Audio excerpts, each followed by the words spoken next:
Começamos o nosso segundo bloco com a professora Patrícia Iglesias, que está abordando a Política Nacional de Resíduos Sólidos.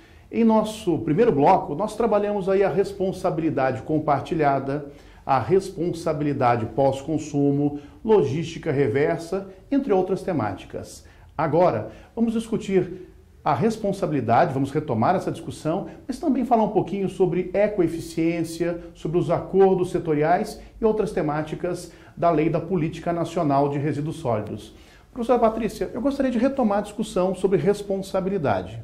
No finalzinho do primeiro bloco, falamos da responsabilidade pós-consumo, mas eu queria que a senhora falasse um pouquinho da responsabilidade preventiva. Se a pudesse aprofundar um pouco mais essa discussão sobre responsabilidade, que é tão interessante, tão importante e tão novo no direito. Ótimo, Fabiano. Esse tema realmente é muito novo, porque nós estamos acostumados a olhar para a responsabilidade civil reparatória, né? Então, é uma responsabilidade que se coloca desde que haja pressupostos, a ação ou omissão, o dano, o nexo de causalidade e, eventualmente, a culpa na subjetiva. E essa lei nova, a Política Nacional de Resíduos Sólidos, muda um pouco esse viés, porque permite que se trabalhe com a ideia da responsabilidade preventiva. Esse tema ele vem sendo tratado no contexto europeu por alguns autores contemporâneos, em especial na França. Eu poderia citar autores como a Daphné Tapno, a própria Geneviève Vinet e outros, que têm visto que a responsabilidade civil hoje deve ser muito mais preventiva do que reparatória. Se nós olharmos para a questão dos resíduos, será que vale a pena esperar a ocorrência de um dano ao meio ambiente? Não, até porque é muito difícil retornar ao status quo ante. Então, a ideia da lei é que quem coloca o produto no mercado seja responsabilizado pela gestão desse produto pós-utilizado ou do resíduo, independentemente da ocorrência do dano.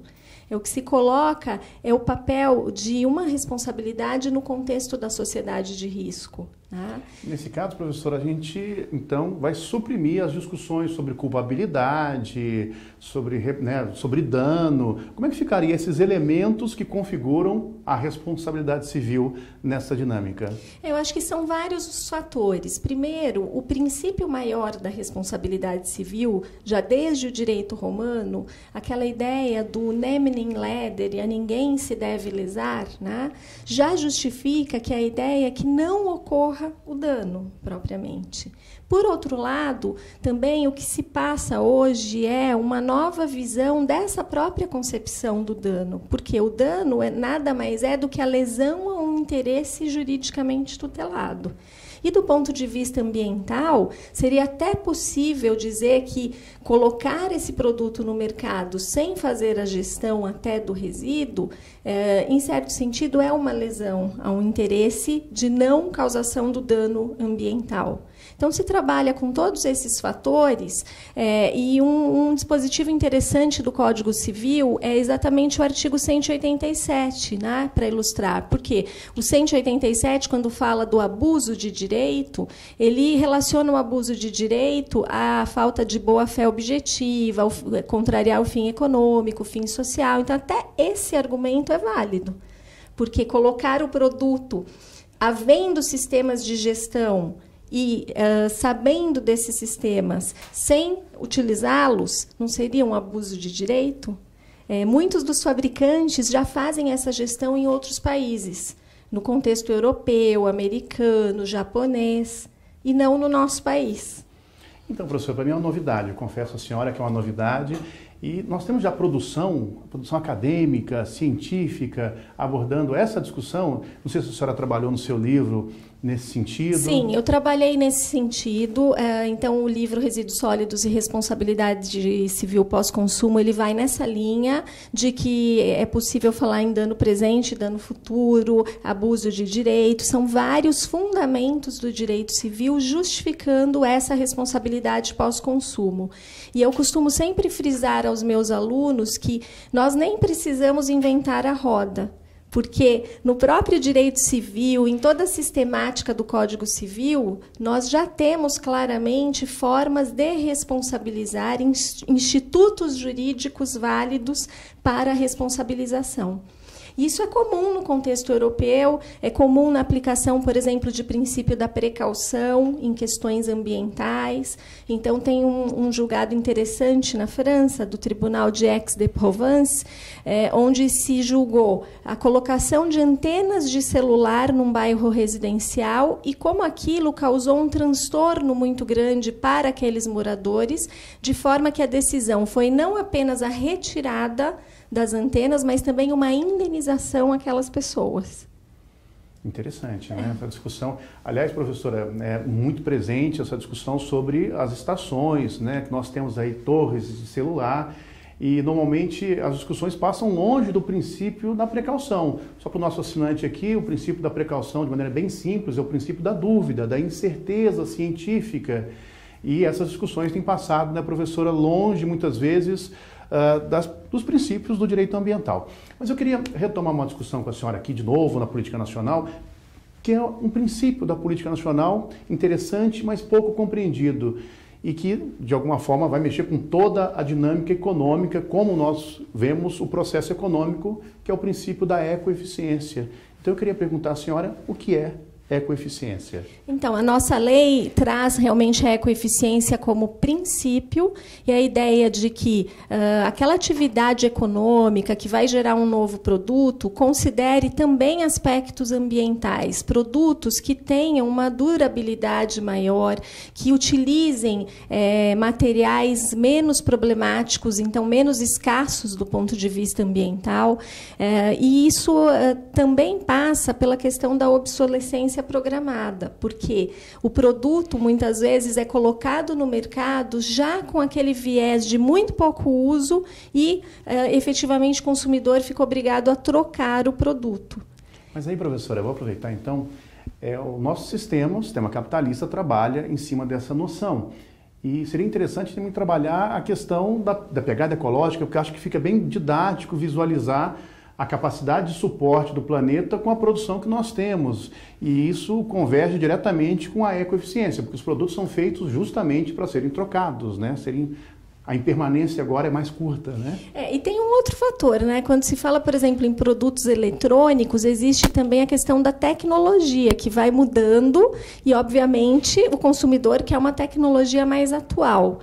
Então, assim, nós temos uma dificuldade de fazer a convergência de todos esses fatores, mas realmente é preciso ter a noção não só da pegada ecológica, como o que a gente chama de mochila ecológica, que é olhar tudo que foi necessário de material para a produção daquele produto que muitas vezes é pequeno, ele não gera tanto resíduo, mas ele demandou muitos recursos ambientais.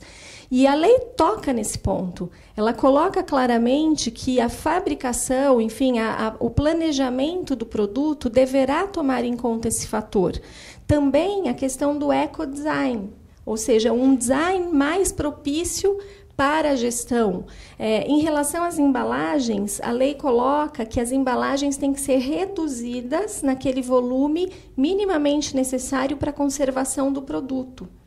Então, não mais uma embalagem enorme para chamar a atenção do consumidor, simplesmente, quando ela muitas vezes não tem uma finalidade efetiva de proteção do produto. Então, até isso está na lei. Então, professora, aí eu quero retomar ainda, trazer essa discussão, porque o que nós vemos é que o mercado trabalha numa lógica completamente diferente do que nós chamamos de ecoeficiência. Correto, professor? Correto. E isso passa necessariamente por nós, consumidores, porque se existe o produto, existe a oferta dessa maneira, significa que você tem um consumidor que, de alguma forma, exige, deseja aquele produto daquela forma. E aí a minha indagação, professora, é que nós falamos sempre em economia verde. Tivemos aí a Rio+20, que um dos motes foi a discussão sobre economia verde. A pergunta é, a economia verde é suficiente ou não? Quer dizer, um modelo de capitalismo verde seria suficiente ou não? Porque os desafios são grandes. A gente vê a biocapacidade do planeta hoje, infelizmente, nós não vamos conseguir suportar esse padrão de consumo, esse padrão do processo produtivo em geral.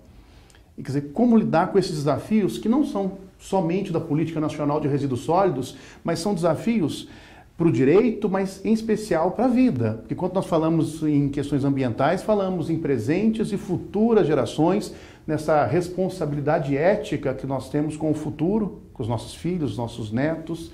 Essa discussão é muito mais ampla do que, basicamente, a questão econômica em si, tá? A vida em risco, né? Eu vejo o seguinte, que uma coisa que não se toca tanto, mas que é fundamental, é saber que o consumidor tem um papel importantíssimo, né?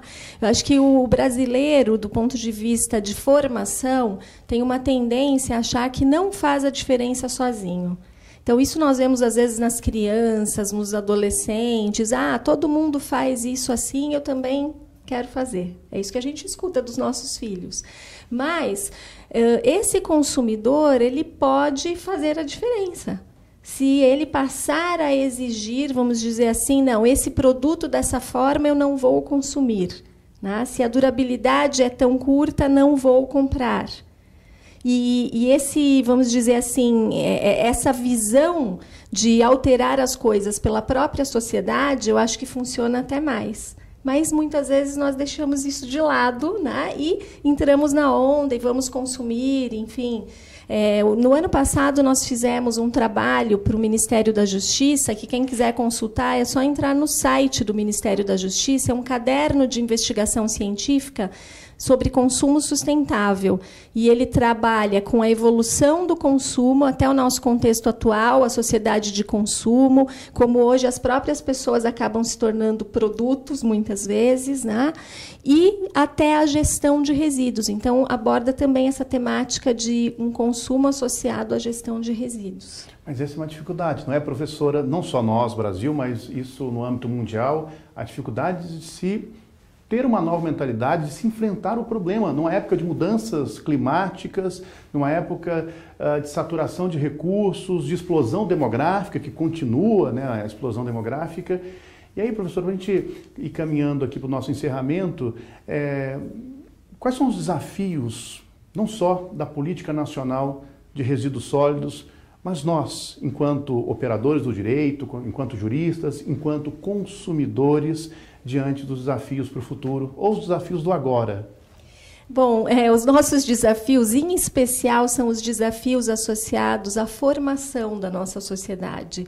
Então, a educação ambiental, não apenas formal, mas também informal, né? Como a informação, inclusive, deve chegar a esses consumidores, a essa sociedade. Então, se nós olharmos para a Política Nacional de Resíduos Sólidos, ela trabalha muito com esse tipo de fator, como informar para que haja uma maior participação da sociedade. E nós sabemos que, muitas vezes, não informar pode significar informar muito, informar numa linguagem difícil, com palavras que o consumidor não vai compreender. Isso é não informar também. Então, esse é um desafio grande.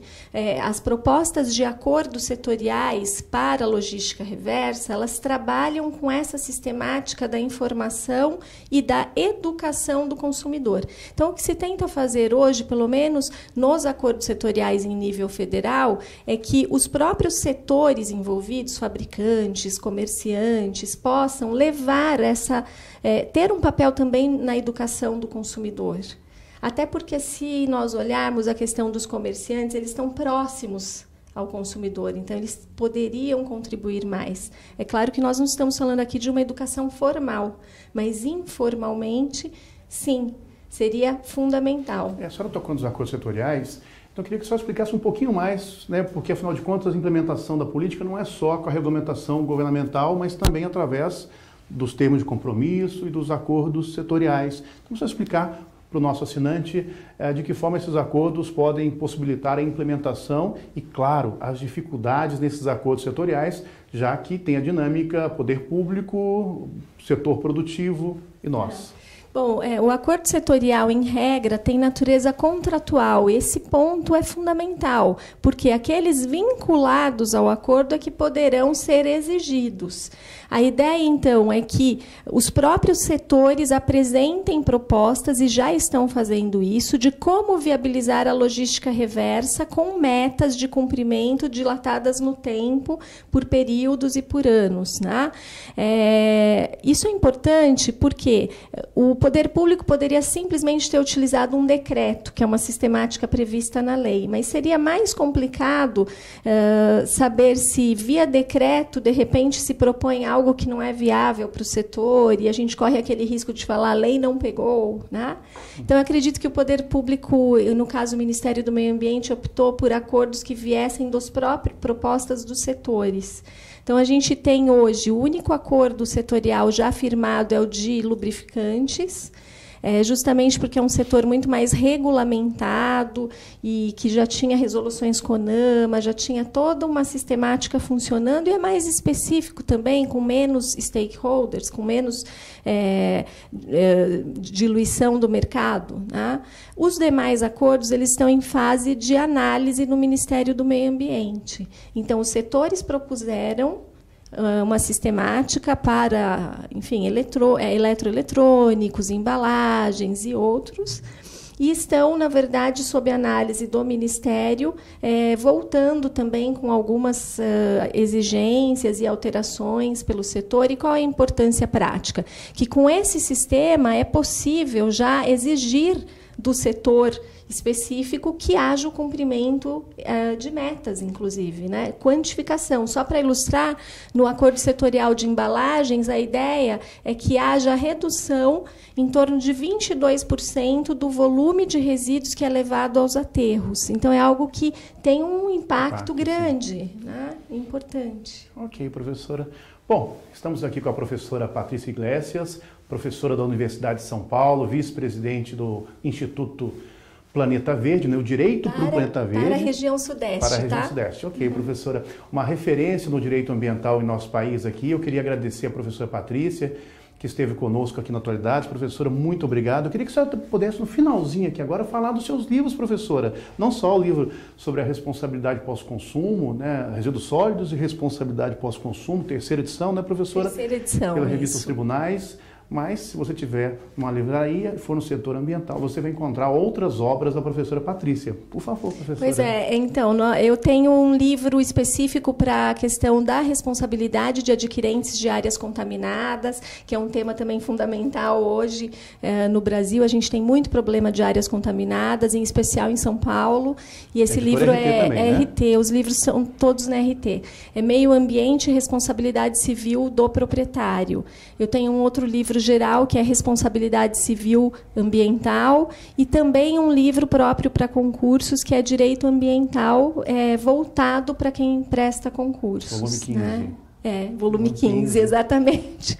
Enfim, e eu agradeço pelo convite, Fabiano, foi muito bom esse bate-papo, e nos possibilitou ver também que cabe a cada um de nós fazer as micro-revoluções, né?